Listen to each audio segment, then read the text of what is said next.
Friends, welcome back. મિત્રો, last લેક્ચરમાં આપણે ચેપ્ટર 2 છે એની પૂર્ણાવતિ કરેલી છે. એટલે આમ તો થિયોરિટિકલ પાર્ટ અને ઇલસ્ટ્રેશન. એટલે હવે આપણે સ્વાધ્યાયના પ્રશ્નો એઝ યુઝ્યુઅલ પહેલા ચેપ્ટરમાં આપણે વાત કરેલી છે કે ભાઈ સ્વાધ્યાયના પ્રશ્નો જે છે એને અત્યારે આપણે હોલ્ડ ઉપર મૂકી છીએ અને આ મસ્ત રીતે સ્વાધ્યાયન થોડીક પ્રેક્ટિસ તમે જાતે કરો એ વધારે મહત્વનું છે. એટલે ચેપ્ટર 2 ના સ્વાધ્યાય એઝ વેલ ચેપ્ટર 1 ના સ્વાધ્યાયના પ્રશ્નો છે એ વળી પાછા આપણે જ્યારે પણ મળશું ત્યારે જો તમને ડાઉટ અંદર રહ્યા હોય તો એને આપણે સોર્ટ આઉટ કરવાના છીએ. ચેપ્ટર 1 અને 2 આ બંને સ્થિત વિદ્યુત શાસ્ત્રનું આખું ભેગું યુનિટ હતું, જેમાં આપણે સ્થિર વિદ્યુત ભારોને લગતી બાબત, એના કારણે રચાતા વિદ્યુત ક્ષેત્રો, લાગતા વિદ્યુતીય બળો, આ બધી ચર્ચા કરેલી છે. એટલે હવે આપણે જે આપણું ત્રીજું ચેપ્ટર છે એ આજે ચાલુ કરશું, પ્રવાહ વિદ્યુત.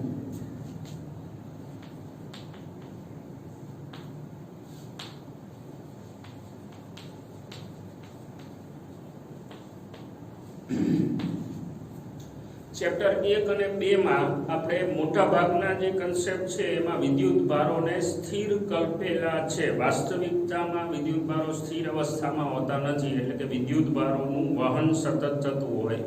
એટલે આ આખું જે ચેપ્ટર આપણું જે છે તે વિદ્યુત ભારોની ગતિને લગતી બાબતોને ધ્યાનમાં રાખી અને આપણે બધા કન્સેપ્ટ આમાં સમજવાના છે.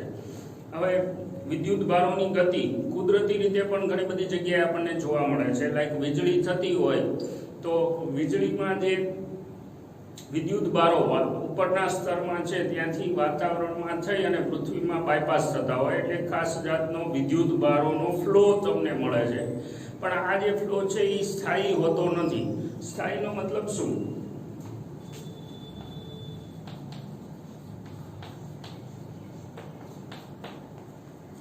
કે ભાઈ જે વિદ્યુત ભારો ગતિ કરે છે એ એક દાયરા દરેક સમયના ગાળામાં સરખી માત્રામાં નથી હોતા અને પરિણામે ઘણી બધી વખત નુકસાન પણ ઘણું બધું કરતા હોય છે. હવે આપણે ત્યાં સુધીની વાત તો અત્યારે નથી કરવાની, પણ વ્યવહારમાં તમને ખબર હશે કે કેલ્ક્યુલેટર છે અથવા ટેબ છે અથવા કમ્પ્યુટર છે, આ બધામાં જે કંઈ વિદ્યુત પ્રવાહો એટલે કે વિદ્યુત ભારોનું વહન થાય છે એ સ્થાયી માત્રામાં હોય છે, ચોક્કસ માત્રામાં. એટલે આપણે સ્થાયી ફ્લો માટેની વાત કરવાની છે. એમાં સૌથી પહેલી રાશિ વિદ્યુત પ્રવાહ જે છે એને સમજી આપણે. વિદ્યુત ભારોની ગતિને લગતું એને પ્રવાહ વિદ્યુત કહેવાય.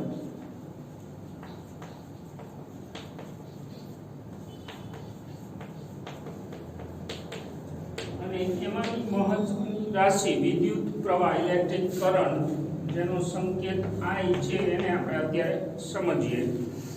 એક વાહક આપણી પાસે છે, કલ્પના કરી કે એક વાહક છે આપણી પાસે જેમાં વિદ્યુત ભારોનું વહન શક્ય છે. હવે એનું કોઈ એક નાનું એવું આડછેદ આપણે ધ્યાનમાં લઈએ. આ વચ્ચે જે છે આડછેદ, અત્યાર પૂરતું હું નામ પાડી દઉં એ સૂક્ષ્મ આડછેદ છે એવું ધારી લઈએ છીએ. તો હવે કોઈ કારણ જો આપણે આપીએ તો સીધી વાત છે કે વિદ્યુત ભારો છે એ મફતમાં તો ગતિ નથી કરવાના. વિદ્યુત ભારો ઉપર જો બળ લાગે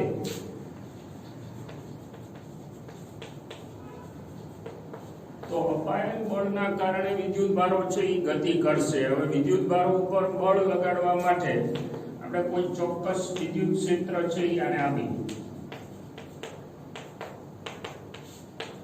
માનો કે આ બાજુનું કે પેલી બાજુનું વિદ્યુત ક્ષેત્ર આપણે આપેલું છે.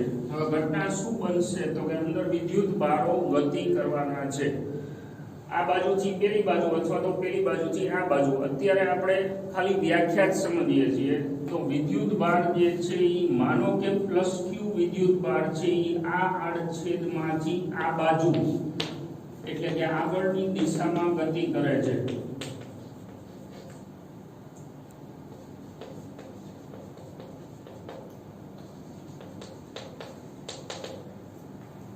એટલે હવે એ વિદ્યુતભાર છે એ ચોખ્ખો હોય એટલે કે આગળ જાય છે અમુક જથ્થો પાછળ જાય છે, એ બધાનું ટોટલ થઈ અને પ્લસ ક્યુ વિદ્યુતભાર છે એ આડછેદમાંથી મતલબ આડછેદને લંબ રૂપે ક્રોસ થઈ અને પેલી બાજુ જાય છે. માનો કે એ જ સમયે ઋણ વિદ્યુતભાર પણ આ બાજુ ગતિ કરે છે, માઇનસ ક્યુ વિદ્યુતભાર આગળની દિશામાં ગતિ કરે છે. તો હવે એ વખતે નેટ એટલે કે ચોખ્ખો વિદ્યુતભાર પ્લસ ક્યુ પ્લસ માઇનસ ક્યુ, આ જે વિદ્યુતભાર છે એ નેટ આગળની દિશામાં એટલે કે આડછેદમાંથી પસાર થયો ગણાય. સમજો 50 કુલમ ધનભાર છે એ આડછેદમાંથી આ બાજુ ક્રોસ થાય છે, માઇનસ 20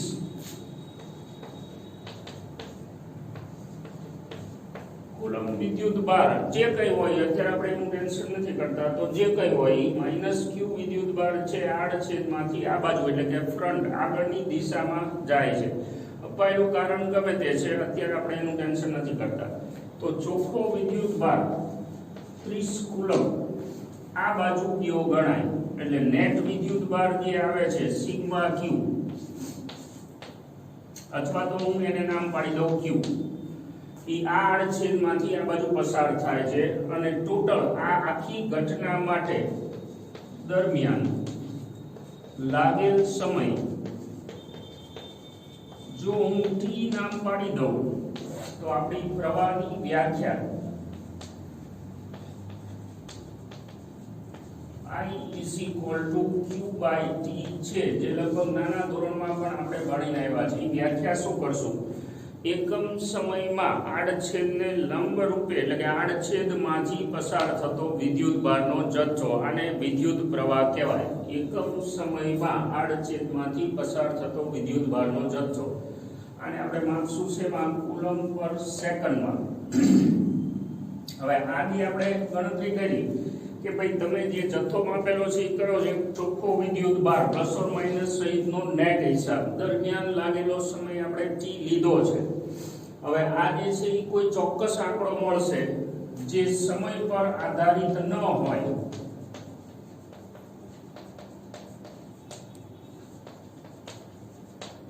કોણ? આ ગુણોત્તર, મતલબ કે સમયના દરેક ભાગમાં જો આ ગુણોત્તર, વાક્ય પકડજો, સમયના દરેક ભાગમાં જો આ ગુણોત્તર જળવાઈ રહેતો હોય તો આ જે પ્રવાહ છે એને સ્થાયી પ્રવાહ કહેવાય.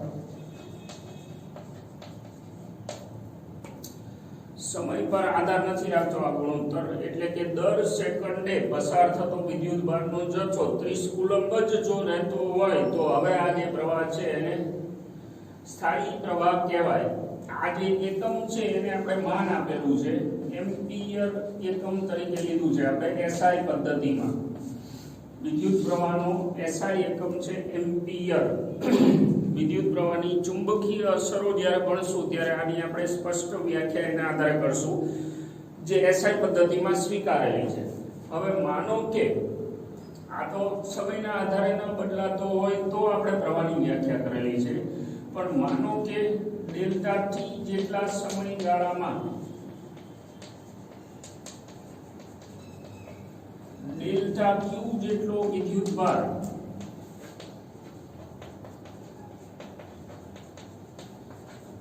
એમાંથી પસાર થાય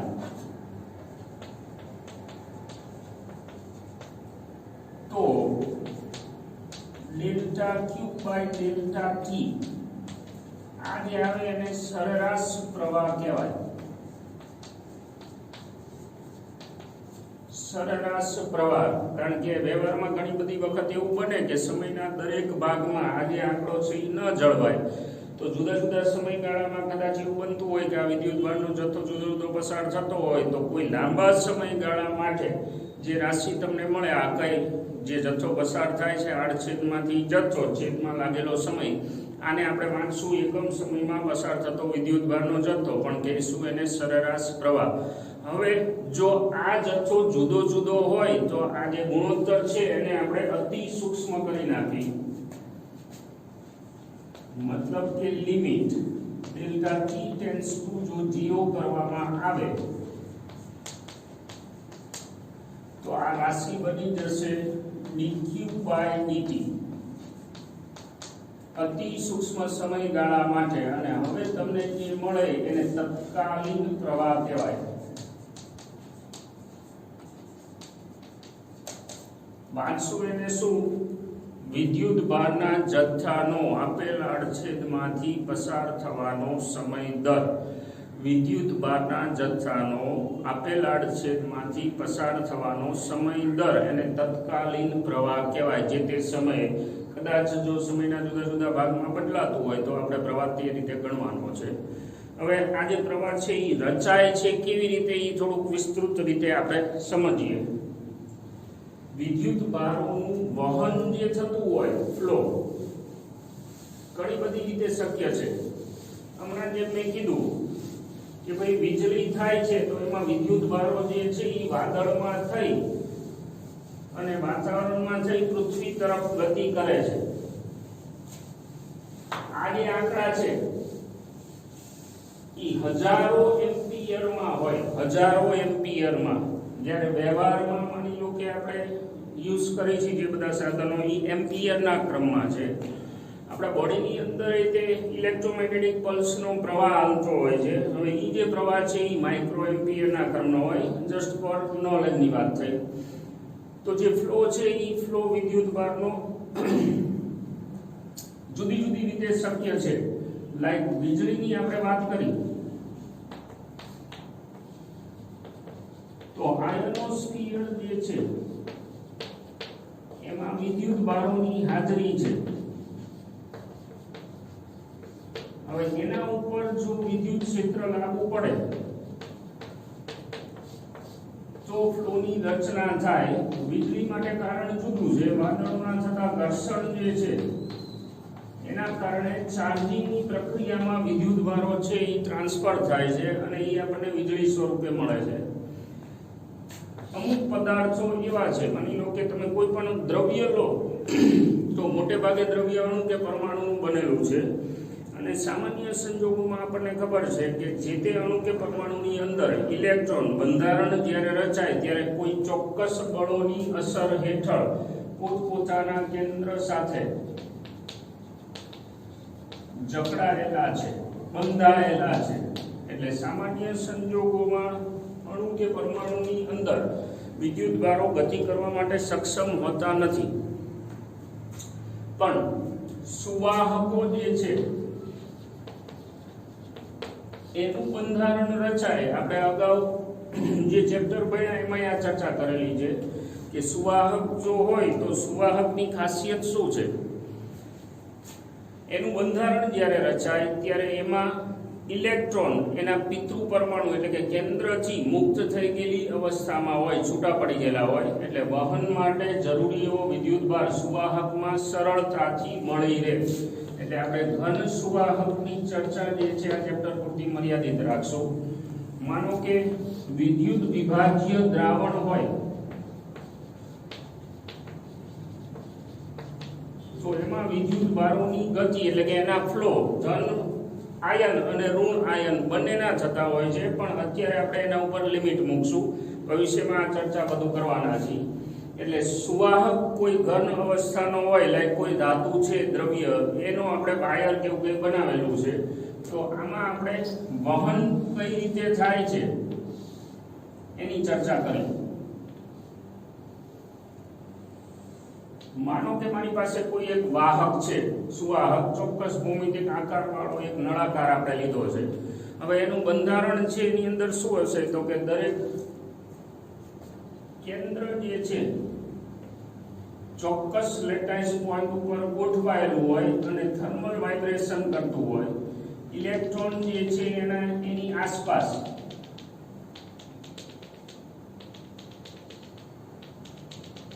જકડાયેલી અવસ્થામાં હોય એક્સેપ્ટ બાહ્યતમ કક્ષાના ઇલેક્ટ્રોન. એટલે કે બાહ્યતમ કક્ષાના ઇલેક્ટ્રોન છે એ આ બંધારણમાંથી મુક્ત થઈ ગયેલા હોય. એટલે કેન્દ્રને જો બાદ કરો તો બંધાયેલા ઇલેક્ટ્રોન સિવાય બાહ્યતમ કક્ષાના ઇલેક્ટ્રોન આ જે બંધારણ છે એમાં અસ્તવ્યસ્ત ગતિ કરતા હોય. હવે એ ઇલેક્ટ્રોન ઉપર જો કોઈ બાહ્ય બળ ન લાગે, એટલે કે બાહ્ય વિદ્યુત ક્ષેત્રની હાજરી નથી,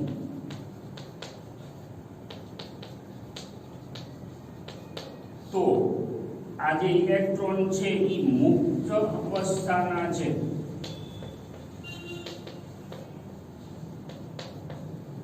કોઈ પણ મુક્ત કણ હોય એની પાસે ગતિ ઊર્જા હોય. મુક્ત કણ પાસે, બંધિત કણ હોય તો એની પાસે સ્થિતિ ઊર્જા હોવાના ચાન્સ વધારે છે. મુક્ત કણ છે બંધિત અવસ્થામાં ન હોય તો એની પાસે ગતિ ઊર્જા હોય. હવે આ ગતિ ઊર્જા જેની પાસે અત્યારે ઇલેક્ટ્રોન પાસે છે તો એને ગતિ ઊર્જાનું પ્રદર્શન કરવું પડે. સમજતું જેની પાસે ઊર્જા વધારે હોય એ પોતાનું પ્રદર્શન એવી રીતે કરતા જ હોય, એટલે આ ઊર્જાનું પ્રદર્શન કરે જેમાં એની કોઈને કોઈ પ્રકારની ગતિ સતત ચાલુ હોય, પણ આ ગતિનો પ્રકાર કોઈ ચોક્કસ કારણ નથી, એટલે અસ્તવ્યસ્ત હોય. હવે હું એવો એક અસ્તવ્યસ્ત ગતિપથ કોઈ એક ઇલેક્ટ્રોન માટે બતાવું. માનો કે મુક્ત અવસ્થાનો આ ઇલેક્ટ્રોન છે તો એ આવી રીતે કંઈક ગતિ કરતો હશે. આ ટ્રેક બતાવ્યો મેં અસ્તવ્યસ્ત ગતિનો, એટલે આ તો બહુ માઇન્યુટ સ્ટ્રક્ચર અંદર છે, પણ સમજવા માટે આપણે ખાલી નાનો એવો ગતિપથનો કટકો બતાવ્યો. હવે આપેલા સુવાહકમાં કોઈ ચોક્કસ બળ, બાહ્ય બળ નથી. મતલબ એવો થયો કે આ જે ઇલેક્ટ્રોન છે એ કોઈ ચોક્કસ દિશા તરફ ખેંચાય નહીં. અર્થ એવો થયો કે જો હું અહીંયા કોઈ આડછેદની ધારણા કરું તો કોઈ ચોક્કસ સમયગાળામાં જેટલા ઇલેક્ટ્રોન આ બાજુ જતા હોય એટલા જ ઇલેક્ટ્રોન આ બાજુ જશે, કારણ કે પરિણામી બળ કોઈ જાતનું છે નહીં. તો હવે એવા સંજોગોમાં આપણી પ્રવાહની વ્યાખ્યા પ્રમાણે ધારેલા આડછેદમાંથી સપોઝ 25 ઇલેક્ટ્રોન આમ જાય છે તો એટલા જ સમયગાળામાં 25 ઇલેક્ટ્રોન આ બાજુ આવતા હોય, તો તમે જે વ્યાખ્યા કરી એ પ્રમાણે કોઈ ચોક્કસ સમયગાળામાં નેટ વિદ્યુતભારનો જથ્થો કોઈ ચોક્કસ દિશામાં મળશે નહીં. મતલબ કે અહીંયા વિદ્યુત પ્રવાહ 0 હશે. કારણ મુખ્યત્વે આ બાહ્ય બળની હાજરી નથી. હવે ધારો કે હું આમાં બાહ્ય બળ આપું,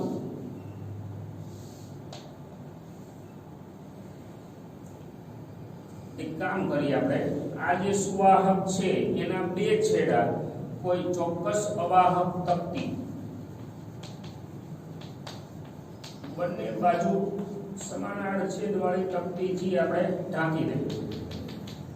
વચ્ચે સુવાહક છે અને બે છેડે અવાહક તકતીથી આપણે એના બે મોઢા બંધ કરી દીધા છે.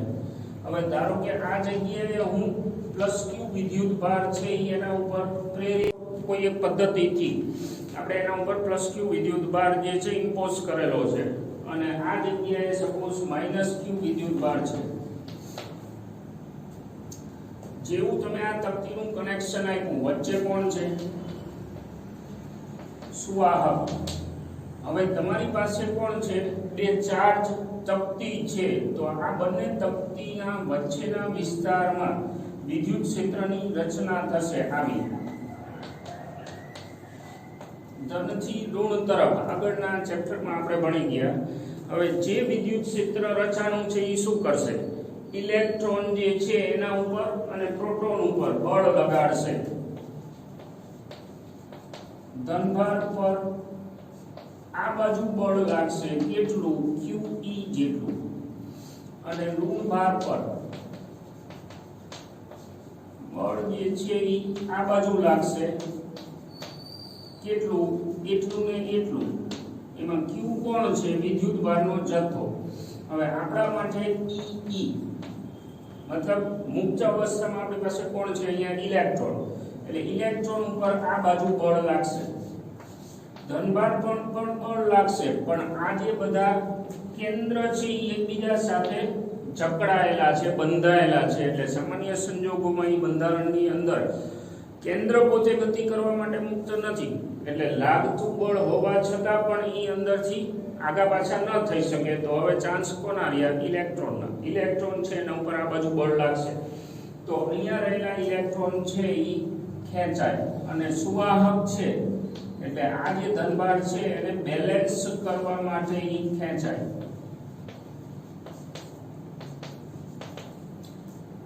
તો એટલા ગાળા દરમિયાન તમે જુઓ વચ્ચે કોઈ આડછેદ હું ધારું તો આમાંથી વિદ્યુત ભારોનો જથ્થો મને મળશે. મતલબ કે આ પ્રવાહની રચના કરી આપણે એક સાદી વ્યવસ્થા વડે. પણ આ પ્રવાહ કેવો હશે? ક્ષણિક પ્રવાહ છે. ક્ષણિક પ્રવાહ એટલે કે થોડાક જ સમયગાળામાં ઓલાપણે રહેલો ઋણ ભાર છે એ બધો જ અહીંયા ટ્રાન્સફર થઈ જાય એટલે બધું 0 થઈ જશે. મતલબ કે વિદ્યુત ક્ષેત્ર જ્યાં સુધી હાજર હોય ત્યાં સુધી પ્રવાહ ચાલુ રહેશે અને જેવો આ વિદ્યુત ભાર તટસ્થ થઈ ગયો એટલે પ્રવાહ બંધ થઈ જશે. એટલે અહીંયા તમને જે મળશે એ ક્ષણિક પ્રવાહ મળે. જથ્થો તમને મળશે આડછેદમાંથી, પણ હમણાં જે મેં શરૂઆતમાં વાત કરી એવો સ્થાયી પ્રવાહ આપણને આમાંથી નહીં મળે. તો જો સ્થાયી પ્રવાહ ચાલુ રાખવો હોય તો એવી કોઈ વ્યવસ્થા વિચારી કે જેટલા વિદ્યુત ભારો અહીંયા આપણા માટે ઇલેક્ટ્રોન આ છેડે પહોંચે છે એને કોઈ વ્યવસ્થા વડે આપણે બહાર કાઢી લઈએ અને એટલા જ ઇલેક્ટ્રોન કોઈ વ્યવસ્થા વડે અહીંયા આપી દઈએ. ધ્યાનમાં રાખજો, જેટલા ઇલેક્ટ્રોન આ બાજુ ટ્રાન્સફર થાય છે કોઈ ચોક્કસ સમયગાળામાં, એટલા જ ઇલેક્ટ્રોન જો અહીંથી હું બહાર કાઢી એટલે કે સુવાહક આ તકતી ઉપરથી બહાર કાઢી અને બીજી તકતી ઉપર એટલો જ જથ્થો જો હું આપે રાખું તો હવે સ્થાયી પ્રવાહની રચના થાય. અને આ પ્રવાહની રચના કરનાર સાધન છે એને બેટરી એટલે કે વિદ્યુત કોષ કહેવાય. આના માટે જો આપણે અડધા ચેપ્ટર પછી ચર્ચા કરશું બેટરીની રચના અને એમાં વહન કઈ રીતે થાય, અંદર શું ઘટના બને છે વગેરે વગેરે. અત્યાર પૂરતી આપણે આ વાત કરી. વિદ્યુત ક્ષેત્રની ગેરહાજરી હોય ત્યારે કોઈ પણ ખાસ કરીને સુવાહક છે એમાં મુક્ત વિદ્યુત ભારોની હાજરી હોવા છતાંય કોઈ ચોક્કસ પ્રવાહ તમને ના મળે. અને જો તમે વિદ્યુત ક્ષેત્ર આપો તો જે વિદ્યુત ભારો ગતિ કરવા માટે મુક્ત છે એના ઉપર બળ લાગવાના કારણે કોઈ ચોક્કસ દિશામાં વિદ્યુત પ્રવાહ તમને મળે. ઓકે, વ્યાખ્યા જે આપણે કરેલી છે એક વખત ફરીથી જોઈ લઈએ. આ રીતની વ્યાખ્યા છે. એકમ સમયમાં પસાર થતો વિદ્યુત ભારનો જથ્થો. મેં શું કીધું? કુલમ પ્રતિ સેકન્ડ એટલે કે આનો એકમ આપણે એમ્પિયર કહી છે. વિદ્યુત પ્રવાહ છે એ રાશિ કેવી બનશે? અદિશ રાશિ બનશે, કારણ કે જથ્થો એટલે સંખ્યા સૂચક માપ છે. વિદ્યુત ભારનો જથ્થો એટલે એમ દિશા એને કોઈ લેવા દેવા નથી. મતલબ કે પ્રવાહ આ બાજુ જાય છે કે આ બાજુ, એના આધારે એમાં કોઈ વેક્ટર નોટેશન નો આવે છે. એ અદિશ રાશિ. હવે પ્રવાહની વ્યાખ્યા સમજી લીધા પછી આપણા ચેપ્ટર માટે અતિ મહત્વનો એવો સંબંધ સમજીએ.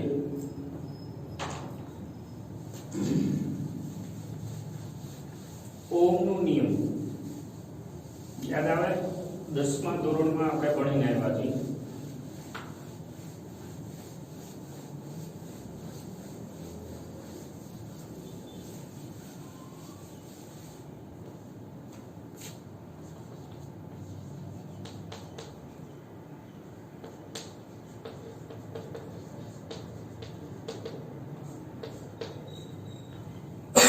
વિધાન તાજું કરી લઈ એટલે છે આ પ્રાયોગિક રીતે મેળવેલો સંબંધ છે અને તમે જે પ્રેક્ટિકલમાં આ સંબંધ છે એને સાબિત કરવાના છો.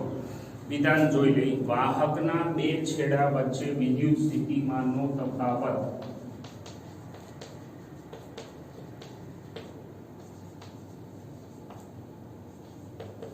PD વિદ્યુત સ્થિતિમાનનો તફાવત અને તેમાંથી વહેતો પ્રવાહ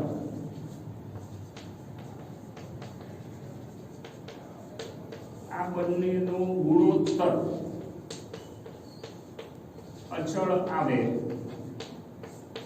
અને ઈ જે અચળાંક છે એને આપેલા વાહકનો અવરોધ કહેવાય.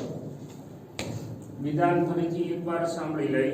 વાહકના બે છેડા વચ્ચે વિદ્યુત સ્થિતિમાનનો તફાવત અને એમાંથી વહેતો પ્રવાહ નો ગુણોત્તર અચળ આવે. ગુણોત્તરને આપેલા વાહકનો અવરોધ કહેવાય. ધારો કે વાહકના બે છેડા વચ્ચે વિદ્યુત સ્થિતિમાનનો તફાવત V હોય, એમાંથી પસાર થતો વિદ્યુત પ્રવાહ I હોય તો આ ગુણોત્તર છે એ અચળ આવે, જેને આપેલા વાહક માટેનો અવરોધ કહેવાય. માપ શું છે? માપ વોલ્ટ પ્રતિ એમ્પિયરમાં, અને એને આપણે માન આપ્યું છે, આ જે એકમ આવે એને માન આપ્યું છે ઓમ. એના માનમાં જો વાહકના બે છેડા વચ્ચે વિદ્યુત સ્થિતિમાનનો તફાવત 1 વોલ્ટ હોય અને એમાંથી 1 એમ્પિયરનો પ્રવાહ વહન થતું હોય તો આપેલ વાહકનો અવરોધ જે છે એ 1 ઓમ કહેવાય. આ આપણું બીજું મહત્વનું સાધન થયું. અગાઉ આપણે એક કેપેસિટર ભણી ગયા છે, એ વખતે મેં વાત કરી હતી. મુખ્યત્વે 3 વિદ્યુતીય સાધનો આપણે ભણવાના છે, એક અવરોધ, એક કેપેસિટર અને એક ઇન્ડક્ટર, જે પાછળ ચુંબકીય બાબતો ઉપર એ વખતે આવશે. એટલે હવે આને ડિટેલમાં સમજીએ. આ શું કહેવા માંગે છે? V ચલે છે I, વાહકમાંથી વહેતો પ્રવાહ અને પ્રવાહ માટેનું કારણ કે પ્રવાહ જે છે હમણાં જ આપણે વાત કરી કે વિદ્યુત ક્ષેત્ર સિવાય તમને નહીં મળે. મતલબ કે જે વિદ્યુતભાર વાહકો છે, વિદ્યુતભારનું વહન કરનારા, એને તમે વિદ્યુતીય બળ આપો તો જ વહન થાય. એટલે આ જે છે એ કારણ કહેવાય અને આ એનું પરિણામ છે. અને કારણ અને પરિણામ વચ્ચે સમચલનનો સંબંધ છે. ઓમ એવું કહેવા માંગે છે સુરેખ સંબંધ છે. મતલબ કે બે, જો તમે બી વધારો તો અમે પ્રવાહ વિદ્યુતભારનો જથ્થો જે પસાર થાય છે એ વધશે. એટલે આ જે છે એ VI વચ્ચેનો સુરેખ સંબંધ છે. માનો કે આપેલા વાહકમાં તમે જુદા જુદા વોલ્ટેજ માટે પ્રવાહ જે છે એને નોંધી અને એનો આલેખ બનાવો તો આવો કંઈક આલેખ આવે. એમાં આ જે ઢાળ આવે એને delta V by delta I એટલે કે અવરોધ કહેવાય.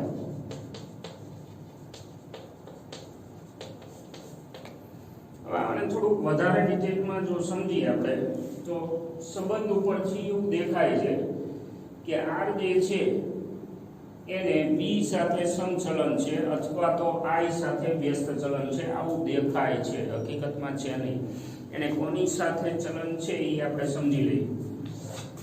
માનો કે મારી પાસે એક આવું વાહક છે નળાકાર, જેની લંબાઈ હું L લઈ લઉં. એના બે છેડા વચ્ચેનો પ્રવાહ જે છે વિદ્યુતભારનો જથ્થો એને I કહી દઉં, અને બે છેડા વચ્ચે PD જે હોય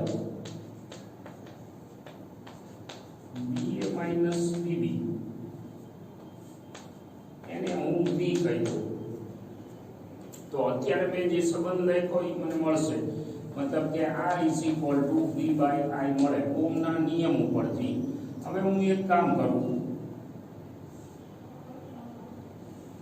જે વાહક આપણી પાસે છે એટલા જ આડછેદનો બીજો એક વાહક અહીંયા હું લગાડી દઉં.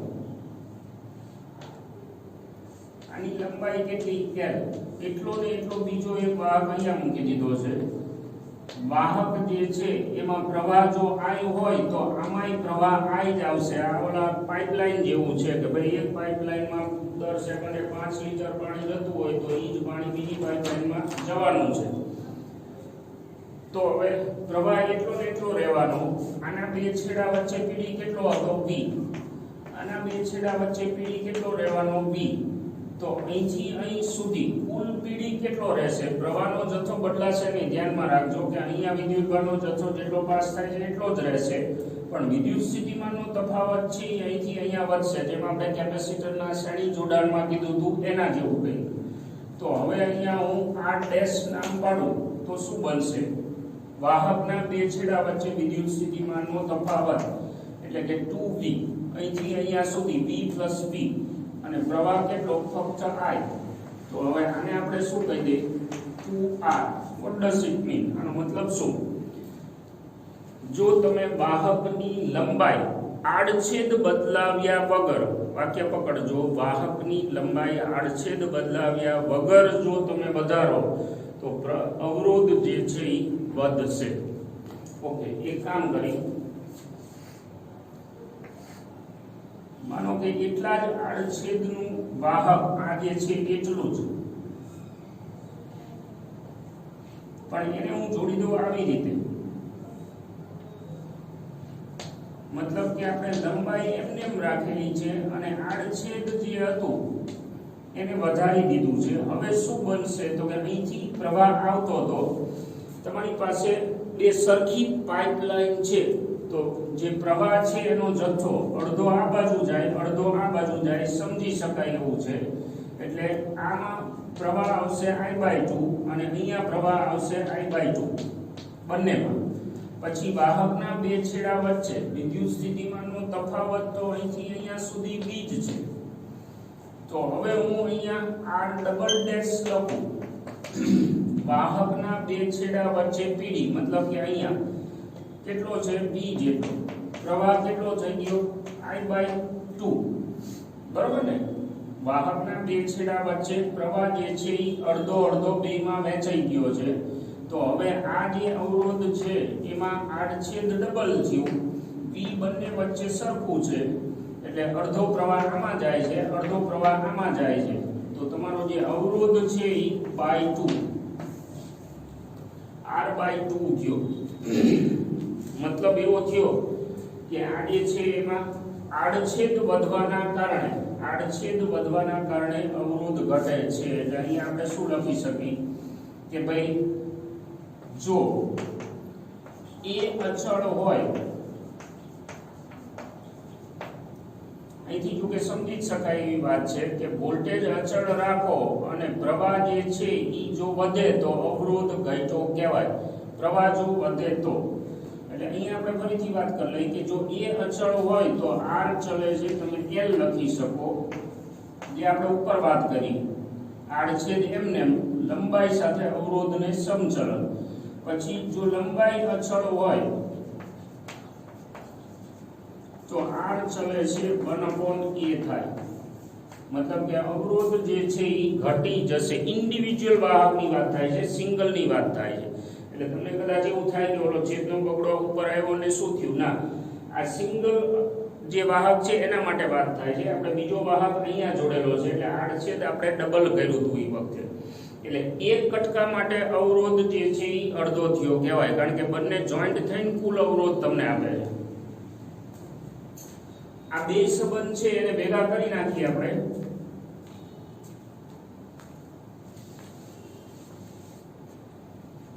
તો સંયુક્ત ચલન આવું મળે, r ચલે છે l/a. એક અચળાંક હું અહીંયા મૂકી દઉં ρ, સપ્રમાણતાનો અચળાંક, જેને આપેલા વાહકની અવરોધકતા કહેવાય. આપેલા વાહકની અવરોધકતા કહેવાય. એટલે હવે એને કોની સાથે લેવા દેવા છે? દ્રવ્યની લાક્ષણિકતા છે. એટલે કે એને ફક્ત અને ફક્ત દ્રવ્ય એનું બંધારણ ભવિષ્યમાં વાત કરશું એના તાપમાન સાથે ચલન છે. એટલે એવું કહેવાય કે r જે છે એને v સાથે કે I સાથે સંબંધ નથી, પણ બેના ગુણોત્તરનો અચળાંક છે, એને માધ્યમ અને ભૂમિતિ સાથે સંબંધ છે. હવે આ ρ નો એકમ કરવો હોય આપણે તો શું થશે? R/A/L, એટલે કે ઓમ મીટર સ્ક્વેર બાય મીટર, એટલે ઓમ મીટર થાય. પારિમાણિક સૂત્રો તમે બનાવી શકો એવડા મોટા થઈ ગયા છો, એટલે હવે એ તમારું કામ છે. પારિમાણિક સૂત્ર તમે બનાવી શકશો. એટલે હવે ઓમના નિયમના આધારે અવરોધ અને અવરોધકતા સુધીની આપણે વાત કરી છે. એક વખત ટેક્સ્ટ બુકમાં વાંચવાનું છે. એક પાયાનો તફાવત અવરોધ અને અવરોધકતા વચ્ચે કહી દઉં. અવરોધકતા આપેલા દ્રવ્ય માટે અચળ રહેશે, પણ આપેલી ભૂમિતિ માટે, માની લો કે તમે તાંબાનો જ તાર લો તો એની અવરોધકતા જુદા જુદા તાર માટે બદલાશે નહીં. એની સામે અવરોધ જે છે એ બદલાઈ શકે જાડા પાતળા તાર માટે. વધુ ચર્ચા છે એ પછી કરશું આપણે આગળ બીજા લેક્ચરમાં. હું પિનાકિન રાવલ અત્યારે રજા લઉં. Thank you.